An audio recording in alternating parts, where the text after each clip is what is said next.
Hello everyone, we're back again with another match from the 2024 Olympiad in Budapest. Today we're bringing you a game from the match between Norway and Slovenia. A game on board 1 between the world's highest rated player, Magnus Carlsen, and Vladimir Fedoseev, a Russian-born grandmaster. White was Magnus Carlsen and opened with d4. Black follows with d5, then knight to f3, c5, c4, the Queen's Gambit, symmetrical variant. Black takes at d4 and Magnus takes at d5. Knight f6, Carlsen took with the knight at d4, spending around 15 minutes thinking about this move.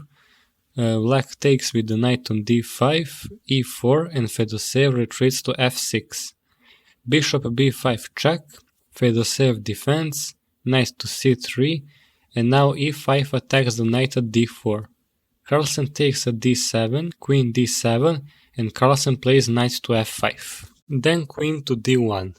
Carlsen takes with his king, not with the knight because he would lose a pawn. Knight c6, bishop g5, knight g4, attacking at f2 and threatening a check, which Carlsen defends with e2, then f6, bishop h4, and h5. The idea being if white attacks black, retreats to h6, then trade the knights, or eventually a check and then taking the knight. But Carlsen doesn't take, but instead plays bishop to f2. Fedoseev takes at f5, which Magnus takes as well, equalizing the material.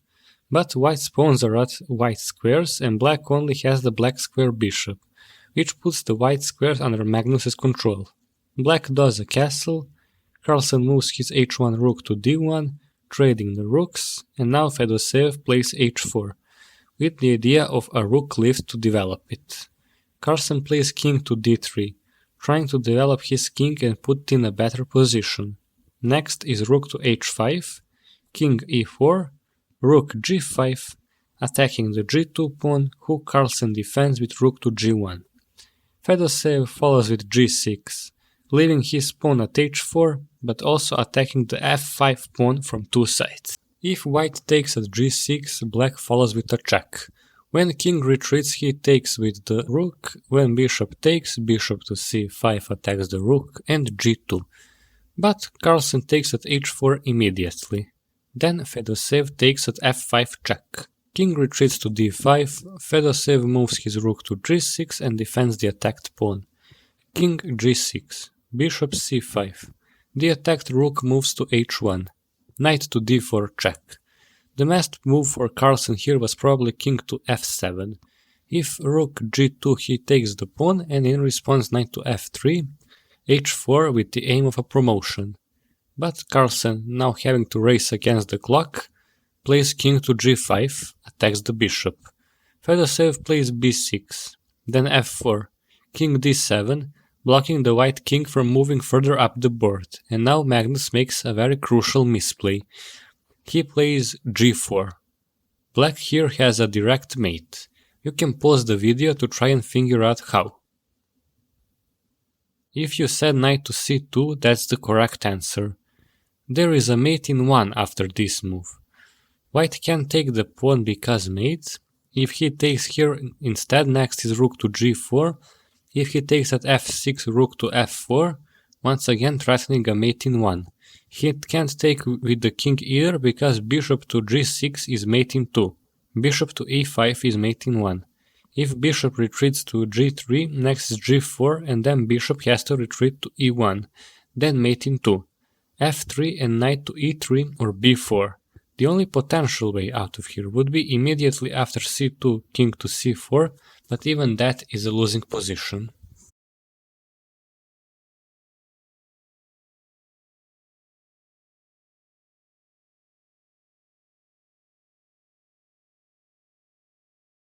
Interestingly enough, Fedoseev didn't see this move, despite having time, much more than Magnus. He instead takes at g4. Carlsen takes at e5, then Fedoseev takes as well. White can't take the pawn because of the knight, the bishop would fall. He plays knight to e4 instead. Knight to f3 attacks the bishop, Carlsen takes at c5, then Fedoseev takes as well. Bishop g3, rook d6 check, king c5, then rook d2. Despite having equal material, the knight here is much stronger than the bishop. The rook at the second row is even stronger, the h2 pawn hangs. The e-line pawn is free to promote, and even the g1 is already at the fourth row. Carlsen plays rook c1, and again there is a move that wins directly. Here is another chance for you to pause and guess which one it is. If you said king e6, then you're correct, which is what Fedoseev saw as well. If he played e4, then rook to c4. If he pushes on white takes, continuing, then e4 prevents the promotion. Black could take here at b2, but white here would have a slightly better position and can try and force a draw. As we said, Fedoseev played king to c6, rook c4, king f5, rook a4. Next is knight to h2. Bishop takes at h2, then rook takes.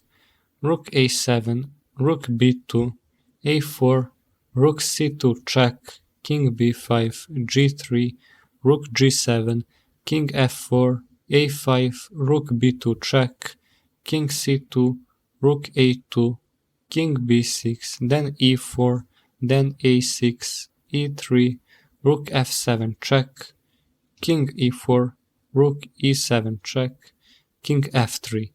Carlsen is now under a minute. Rook f7 check, king g2, a7, next is e2, rook e7, king f2 check, king e3 check, king d2 check, king c1, rook c7 check, king b1, and here in the 55th move Magnus Carlsen surrenders the game. Now unable to stop the two free pawns, if he attacks one, the other advances. Even with missing the earlier knight play to win, Fedoseev played fantastically. If you like this match analysis, make sure to leave a like on this video, share it with a friend and subscribe to our channel as it helps us deliver more quality chess content for you to enjoy. Have a nice day and see you in the next one.